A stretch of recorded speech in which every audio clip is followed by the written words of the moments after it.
got a question. How can you progress without tracking your progress?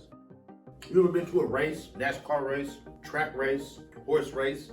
You'll notice that there's a start line and there's a finish line. That's where you go, but that's where they're marking the race. Because if those markers were not there, there'd be a possibility that you may do more or less reps or laps around the track than you needed to, because you don't have no way to measure your progress in this race.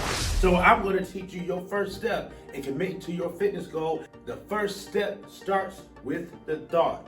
And with that thought, then we're going to create some action. Now, the problem that we have is that we consistently do the same thing over and over again, and we expect different results.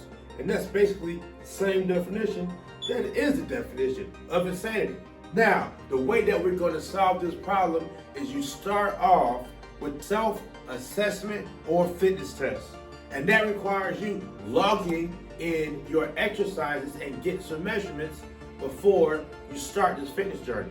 Now, the first thing you want to do is you want to take yourself, you want to get a look at yourself. You want to get in front of a mirror or get your camera and take a selfie. And with that picture or that image, you will look at yourself and see how you measure up. You will either be thin or overweight. Now, since we see ourselves every day, we're not going to visually see that progress or that transition, but when you're comparing photos from weeks apart, will definitely make seeing the difference easy.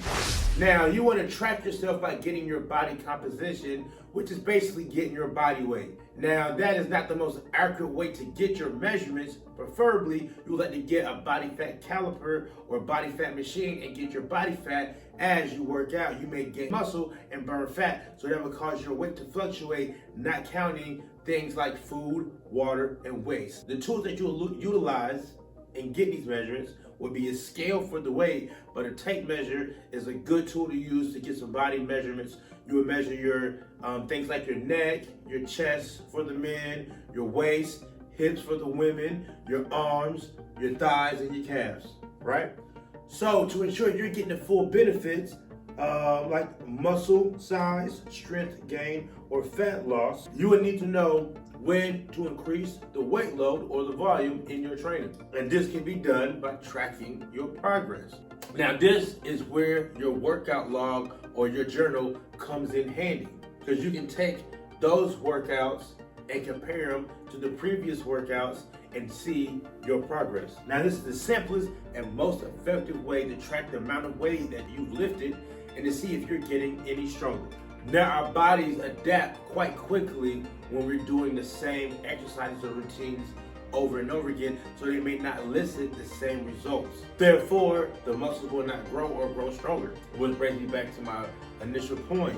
A lot of people go in the gym and they do the same exercise or the same routine over and over again, or just pick up a weight and do the weight and don't know why they're doing what they're doing.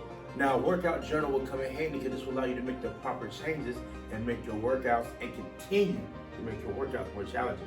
So initially, you want to test yourself.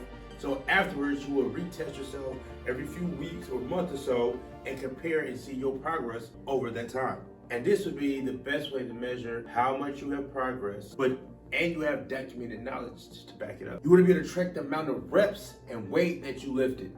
Logging how much you lift and adding more weight and or reps to your workout is the best way to keep track of your training. Now, a fitness assessment gives you the best insight to personalize a workout or training program for you and or others. The first exercise that you want to be able to master if you are a beginner or you've never worked out before is the plank. You want to be able to hold that plank for 25 breaths, because that is the core of all exercises, is bracing your core.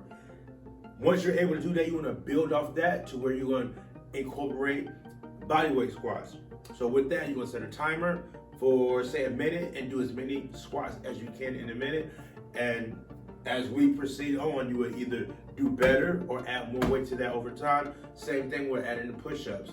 There's more exercises that you will build off onto that later, but I'm gonna talk about that later. But basically, you're starting off, the initial fitness test will be the plank, push-ups, and squats. For some, you can throw in a row or a pull-up, but that is something that we'll get into later. That's all I got for you, and I'll see you later because I'm out with this bitch.